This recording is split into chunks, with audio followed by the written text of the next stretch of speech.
আসসালামু আলাইকুম। এখন শুনবেন সংবাদ শিরোনাম। মূল্যস্ফীতি, ব্যাংকিং খাতের ঝুঁকি আর ঋণের চাপে ক্ষতিগ্রস্ত অর্থনৈতিক স্থিতিশীলতা। সিপিডি বলছে পরিস্থিতি পুনরুদ্ধারই নতুন সরকারের জন্য চ্যালেঞ্জ।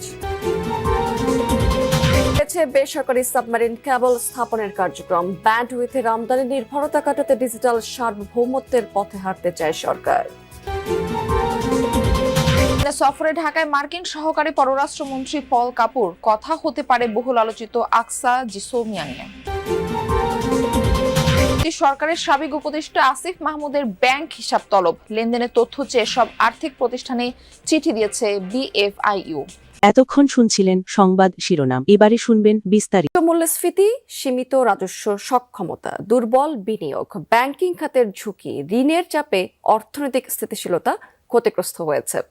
এই প্রেক্ষাপটে স্থিতি পুনরুদ্ধার করার চ্যালেঞ্জে পড়েছে নতুন সরকার। সিপিডি আয়োজিত সংলাপে এমন অভিমত উঠে এসেছে।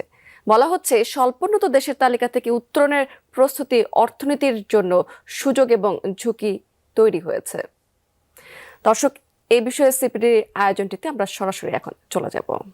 Recovery and injection of new capital by owners. Without this, I think the banking sector will be very recessive. Thank you. Thank you doctor Sakib. আপনি অনেকগুলো খাতি কভার করেছেন এবং একটা ওভারঅল ম্যাক্রো ইকোনমিক ওভারভিউ পেলাম এবং কিছু কংক্রিট সাজেশনও পেলাম। এরপরে আমি doctor Mohammad Helal Uddin, executive vice chairman micro credit regulatory authority, তাকে বলবো যে বিশেষ করে কয়েকটা সুপারিশ মালা লং, শর্ট এবং মিডিয়াম টার্মে 5-6 মিনিটের মধ্যে দিই। ধন্যবাদ। আমি ঢাকা ইউনিভার্সিটি ইকোনমিক্সের প্রফেসর, এটা না বললে আবার আমি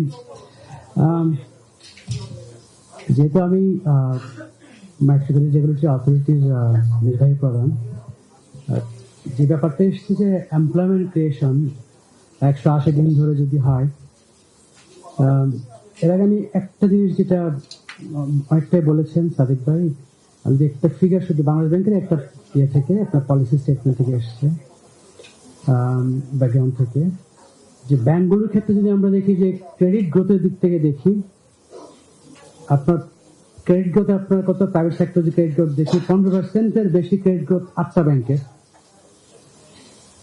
10 থেকে 15% ক্রেডিট গ্রোথ আপনার 6টা ব্যাংকের, 5 থেকে 10%। ডিজিটাল সার্বভৌমত্বের পথে হাঁটতে চায় সরকার। উদ্যোক্তাদের প্রস্তুতিও রয়েছে, কিন্তু নীতি সহায়তার অভাবে হোঁচট খাচ্ছে। তারা বলছেন যে রহস্যজনক কারণে বেসরকারি সাবমেরিন কেবল স্থাপনের কাজ আটকে রেখেছিল অন্তর্বর্তী সরকার, ঠিক যার কারণে ব্যান্ডউইথ আমদানিতে নির্ভরতা বাড়ছিল। সংশ্লিষ্টরা বলছেন যে তথ্য প্রযুক্তি খাত স্বনির্ভর করার লক্ষ্যে স্থানীয় উদ্যোক্তা বান্ধব কাঠামো প্রয়োজন।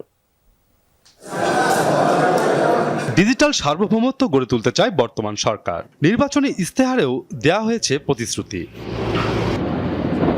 তবে এ খাতের বাস্তবতা ভিন্ন। প্রতিনিয়ত বাড়ছে ব্যান্ডউইথের ব্যবহার। চাহিদার 50%ই ভারত থেকে আমদানি করা হচ্ছে।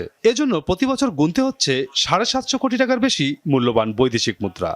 ডিজিটাল সার্বভৌমত্বের প্রথম পদক্ষেপ হওয়া উচিত হচ্ছে গিয়ে ইন্টারন্যাশনাল কানেক্টিভিটি লোকাল ইনভেস্টর দিয়ে তৈরি করে ফেলা। যদি বর্তমান সরকার যদি আমাদেরকে সাহায্য সহযোগিতা করে, আমরা খুবই দৃঢ় বিশ্বাসী যে এই বছরের মধ্যভাগে জুন জুলাইয়ের মধ্যে আরও 3টা সাবমেরিন কেবল তাদের সার্ভিসে আসা সম্ভব।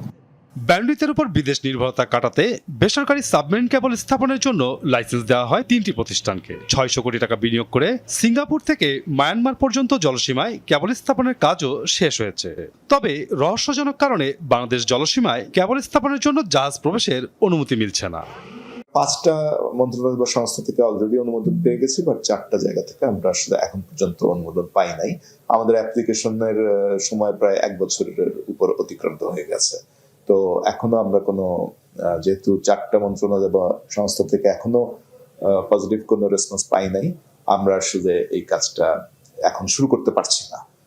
নানান জটিলতায় রাষ্ট্রায়ত্ত তৃতীয় সাবমেরিন কেবলের সেবা প্রাপ্তি পিছিয়ে গেছে। বেসরকারি উদ্যোক্তারা বলছেন, দ্রুত নীতি সহায়তা দিলে বেসরকারি 3টি সাবমেরিন কেবলের মাধ্যমে আরো 50,000 জিবিপিএস ব্যান্ডউইথের সফরে ঢাকায় এসেছেন দক্ষিণ এশিয়া বিষয়ক মার্কিন সহকারী পররাষ্ট্রমন্ত্রী পল কাপুর।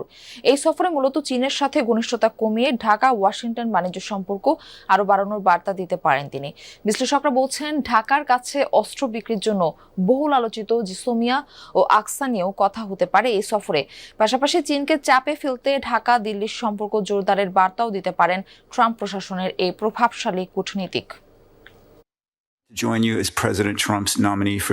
পল কাপুর যুক্তরাষ্ট্রের বহুল আলোচিত দক্ষিণ এশিয়া বিষয়ক সহকারী পররাষ্ট্রমন্ত্রী ডোনাল্ড নুর উত্তরসূরি। দিল্লি হয়ে রাতে ঢাকায় পৌঁছেছেন তিনি।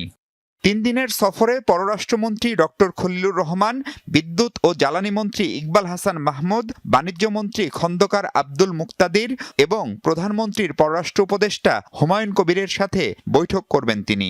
পরিদর্শন করবেন জুলাই স্মৃতি জাদুঘর, যোগ দিবেন আমেরিকা বাংলাদেশ চেম্বারের ইফতারে। প্রধানমন্ত্রী তারেক রহমান সরকার গঠনের 2 সপ্তাহের মধ্যে ডোনাল্ড ট্রাম্প প্রশাসনের এই কর্তা ব্যক্তির সফর কি বার্তা দিচ্ছে? নতুন সরকারের সাথে যুক্তরাষ্ট্র কাজ করতে চাচ্ছে, এটা আবার হয়তো এটাও সিগনিফাই করে যে নতুন সরকারের কাছ থেকে যুক্তরাষ্ট্রের বেশ চাওয়া পাওয়ার বিষয়ও আছে। বাংলাদেশে নতুন সরকার, তাদের প্রায়োরিটিস, মার্কিন যুক্তরাষ্ট্রের প্রায়োরিটিস, এগুলো নিয়ে একটু আলাপ আলোচনা করে নিজেকে পরিচিত করা, নিজেকে একটু এডুকেট করা, এটা একটা বিষয়। প্রধানমন্ত্রী তারেক রহমানকে লেখা প্রেসিডেন্ট ডোনাল্ড ট্রাম্পের অভিনন্দন বার্তায়ও স্পষ্ট ছিল ইন্দো প্যাসিফিক অঞ্চলে দেশটির ব্যবসা বাণিজ্য সুরক্ষার বিষয়টি। মূলত ওয়াশিংটনের সেই অগ্রাধিকার নিয়েই আলাপ হতে পারে পল কাপুরের সফরে। চায়না এবং আমেরিকার সম্পর্ক কিভাবে ব্যালেন্স করবে, এটা অত্যন্ত ঠান্ডা মাথায়, অত্যন্ত বিচক্ষণতার সাথে ঠিক করতে হবে। কারণ এখন দেখা যাচ্ছে যে এই বিষয়গুলো আর এখন ইগনোর করছে না কোনো পক্ষ, বিশেষ করে আমেরিকানরা। তারা যে দেশগুলোকে প্রতিদ্বন্দ্বী মনে করে, তাদের সাথে ইন্টারঅ্যাকশন অন্য দেশগুলো কতটুকু করতে পারবে, এটা কিন্তু এখন অত্যন্ত একটা জটিল পর্যায়ে চলে যাচ্ছে। চীনকে তারা ঠেকাতে চায়, তো সেখানে চীনের কাছ থেকে বাংলাদেশকে দূরে কিভাবে রাখা যায়, এটা একটা তাদের প্রায়োরিটি হবে। আর রেসিপ্রোকাল ট্যারিফ এগ্রিমেন্ট, সেটা সামনে এগিয়ে নিয়ে যাওয়ার জন্য বাংলাদেশ কি করতে পারে, মার্কিন যুক্তরাষ্ট্র কি করতে পারে, এটা নিয়ে আমার ধারণা একটু বিস্তারিত আলোচনা তারা করতে চাই। পরবর্তী সরকারের সাবেক উপদেষ্টা ও এনসিপি মুখপাত্র আসিফ মাহমুদ সজীব ভুঁইয়ার ব্যাংক হিসাব তলব করেছে আর্থিক গোয়েন্দা সংস্থা Bangladesh financial intelligence unit BFIU। মঙ্গলবার দেশের সব ব্যাংক ও আর্থিক প্রতিষ্ঠানের কাছে নির্দেশনা পাঠিয়ে তার অ্যাকাউন্টের তথ্য চাওয়া হয়েছে। BFIUর এক ঊর্ধ্বতন কর্মকর্তা বিষয়টি নিশ্চিত করেছেন। সংস্থাটির পাঠানো চিঠিতে বলা হয়েছে, লেনদেন তলব করার এই নির্দেশনার ক্ষেত্রে মানি লন্ডারিং প্রতিরোধ বিধিমালার সংশ্লিষ্ট ধারা প্রযোজ্য হবে। নির্দেশনায় আসিফ মাহমুদের নাম ও জাতীয় পরিচয়পত্র তথ্য দিয়ে তার হিসাব খোলার ফর্ম, KYC ও লেনদেন বিবরণী সহ যাবতীয় দলিল 3 কর্মদিবসের মধ্যে BFIU-তে পাঠাতে বলা হয়েছে।